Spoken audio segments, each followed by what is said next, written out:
Viva Cabreiros,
Bueno, boas tardes.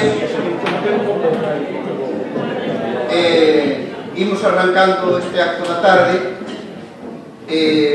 A ver se somos todo puntuais que debemos, porque despois creo que ás 6 ou así, os que temos xa certa idade, este é o noso sitio para baile. Entón, deixámonos aquí un pouco de tempo, pero sin pasarse.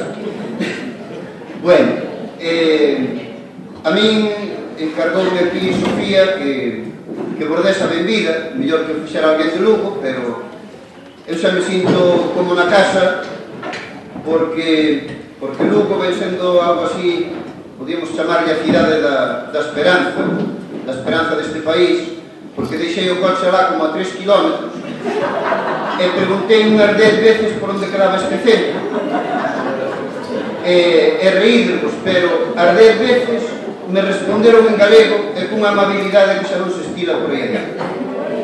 Entonces, a estas alturas, xa podo case dar a benvida como se fora de Lugo. Benvida para este acto de nomeamento de socio de honra de Suso Rodríguez. Diredes vos, que faz tú aí? Pois eu tamén teño a honra de ser socio de honra. Cando me nomearon, decía, bueno, alguén me dicía, oi, estás enfermo? Non noto nada. Entón, a ver se te queres quitar do medio, porque para deixarte sin voto e tal, socio de honra. Pois tampouco. Danme honras como esta. Agora que na miña profesión da universidade hai moitas cousas que tiñan moito mérito e siguen o tendo emocional, pero non o teñen xa académico, como é publicar en galego, por exemplo, ou dar clases en galego, ou un tempo que daba mérito, e hoxe non o dá, casi o resto. Pero, de vez en cando, dicen, entón, eu que méritos presento?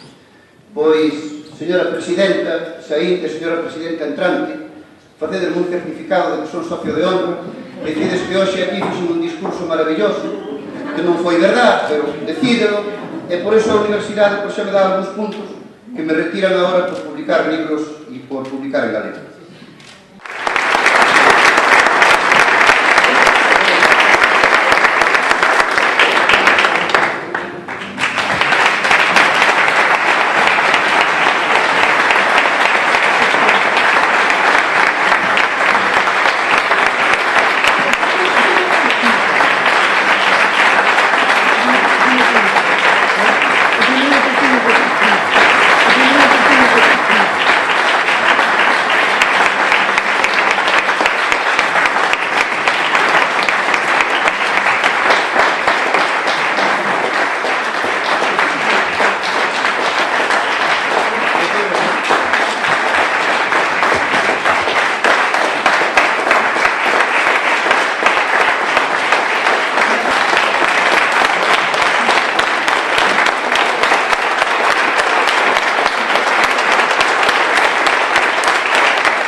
Teño que estar evidentemente extremadamente agradecido a todo e desde logo este discurso que fixei Marilo sobre mí tremendamente exagerado e dicirle que non ten que pasar porque eu creo que para eses días e esas noites nas que ten debilidades, problemas, tristezas e tal, isto ben xeñado.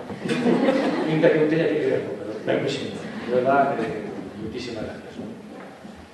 En primeiro lugar, boas tardes tamén a todos e a todas que estades aquí, é dicir, unha tarde dun sábado, que ben que se estaría en moitos outros sitios realmente de lujo.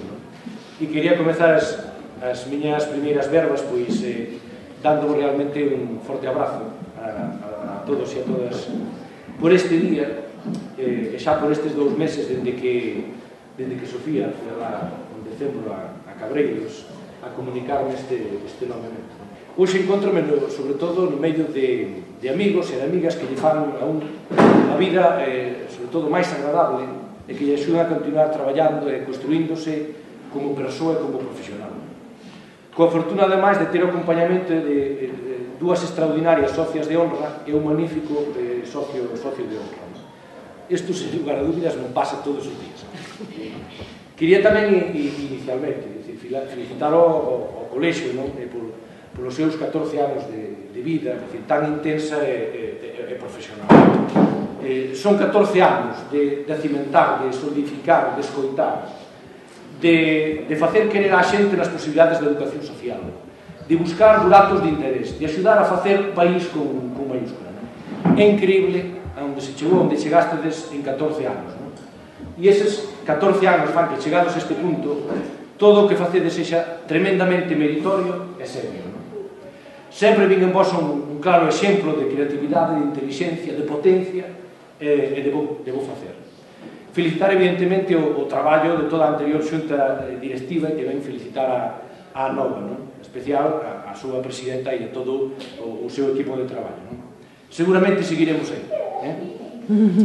Eu teño que dicir que é todo un detalle e é moito de agradecer que este acto sexa en Lugo e neste centro, porque xa se mencionou, Mariló sabía moi ben deste asunto, xa o mencionou evidentemente, Cabreiros é de Lugo, Friol é de Lugo, estudiei magisterio en Lugo, son o único no mundo, que se falou deste tema da internacionalización, pero son o único no mundo nestes momentos que teño o email susedelugo@gmail.com.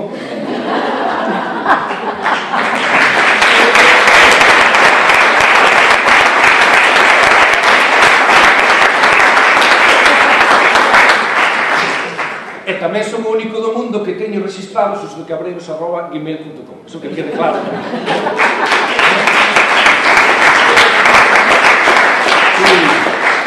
E teño que decir que o camiño de Cabreiros a Lugo era xa un auténtico proceso de aprendizaxe no social. agardar e viaxar no autobús, nalgúns casos autostoi descubrir con quen viñas.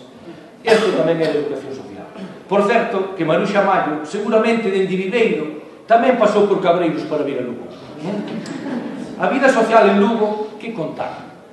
Pero confeso que os 3 anos na residencia Eijo Garay, na que estudiando magisterio convivía, estudiaba na mesma sala de estudio con veterinarios, con enxeñeiros, agrónomos, empresarios, entre outras profesións, marcoume moito nesa idea de ver a educación en clave global, sin lugar a dúbidas, non? Naqueles anos, como xa comentou a profesora Mariló, fixen efectivamente en Lugo o primeiro curso de apicultura benigno ledo, que logo deu pé efectivamente a que me ilusionara a colaboración do libro A apicultura na escola. Na que hai que dicir que efectivamente había un intento de componente da educación social, o querer, era unha das miñas pretensións que tiña, poñer a apicultura ao servicio da escola e sobre todo da comunidade. E aquí en Lugo, aquí efectivamente bautizárame eu como director da Revista Galega de Educación na presentación do número 34 no ano 2005. Xa había por entón unha sección que diriximos destinar cun artigo titulado Os educadores sociais na elaboración de recursos educativos para persoas maiores, como efectivamente se mencionou que elaborara con el en Cepico. E en Lugo, evidentemente, tamén coñecín a Monse, en magisterio, que fixo unha das primeiras tesis sobre valores na educación social. Algo se me pegou desto, seguro. Moitísimo. E a Lugo, evidentemente, tamén se viña ao hospital. E aí dei algunhas voltas a necesidade de traballar o humor no hospital e a necesidade de elaborar materiais para a pedagogía hospitalaria.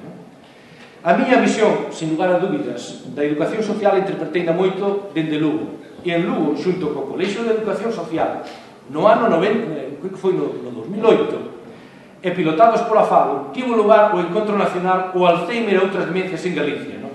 A organización daquele encontro con Alberto, moitísimas felicidades en novo Alberto, e con Carmen e todo o grupo de traballo de AFADO foron unhas auténticas sesións de educación social. Ainda lembro como se fora agora mesmo o día no que nos reunimos no gran hotel con médicos, psiquiatras, farmacéuticos, enfermeiros e outros profesionais para dicirles ás diferentes profesións que queríamos falar do Alzheimer e de educación social e de materiais e recursos didácticos para traballar co Alzheimer. E poido que nos creron e nos fixeron en caso, dicirlo así. E hai que dicir tamén que aquí en Lugo xa os castrexos e os romanos sabían que aquí en Lugo era un bon lugar para o encontro social.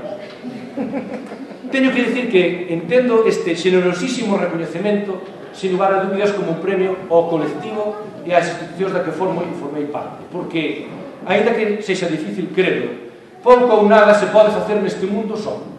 Nacer dificilmente se nace só. Andar non se anda só. Ensinar e aprender non se fai só. Traballar non se traballa só. E ser educadora do todo social non se fai só. E, polo tanto, cando estou falando deste recoñecemento, gustaríame e sublinhar isto que se recoñecera como unha fala en nome de moitos e de moitas, aínda que eso teña, efectivamente, un certo atrevemento pola miña parte. Pero tamén teño que dicir que tampouco podo eludir a responsabilidade persoal e social, e teño que dicir que recolle este xenerosísimo recoñecemento cun enorme cariño e comentar tamén que me agrada enormemente dicir que son o novo socio de honra do Colexio de Educadores e Educadores Sociais de Galicia.